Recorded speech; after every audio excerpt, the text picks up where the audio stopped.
Je m'appelle Régis Bador et je suis un des 3 cofondateurs de Neofly avec Nicolas Guillemot et Mathieu Marcelier. Neofly est né en fait d'une préoccupation en Calédonie de conditions d'alimentation ou des ingrédients d'alimentation pour l'un des fleurons de la production aquacole et agricole calédonienne, la crevette. Mais pas seulement, puisqu'en fait l'agriculture aussi importe leurs ingrédients, leurs fertilisants, souvent de l'autre bout de la planète, et c'est de moins en moins éco-responsable.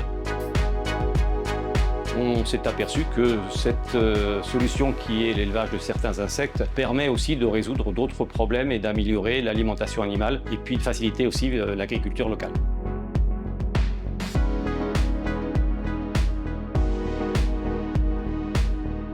Les dates clés pour Neofly, c'est 2021, la création de l'entreprise en tant que petite start-up.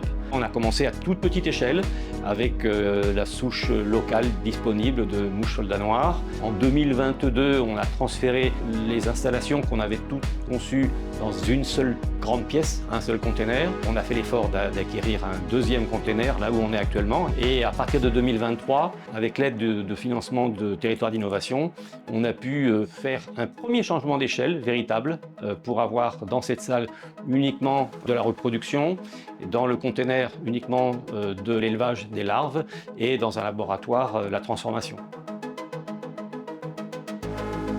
TI nous a permis de nous concentrer sur ce premier changement d'échelle, mais aussi de réussir à produire de façon durable pendant au moins 1 an dans les installations ici en continu et de vérifier la qualité des produits, la conformité des produits. Ça nous a permis de préparer la nouvelle échelle qui va être une usine.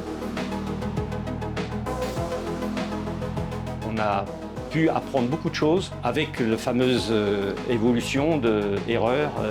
On recommence et on apprend de nos erreurs autant qu'on apprend de nos succès.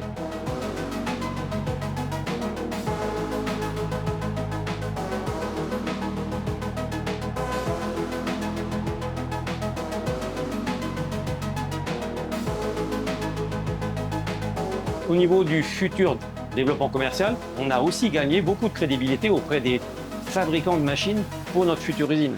Ils ont compris qu'on était sérieux et finalement, la dimension de l'usine pour la Nouvelle-Calédonie, elle est très pertinente. Par contre, le modèle de cette usine à dimension alors à la fois humaine et industrielle à échelle d'une île, il est réplicable et c'est notre ambition. Après notre première usine calédonienne, ça sera notre vitrine pour proposer le même modèle, le même concept dans d'autres îles ou dans d'autres territoires isolés sur la planète. Le modèle qu'on a choisi, c'est un modèle qui est atypique, c'est pour ça qu'on en est très fiers, parce que quand on a commencé, les gens ont un peu souri. Donc oui, ils sont gentils, ils sont braves, mais c'est des petits joueurs.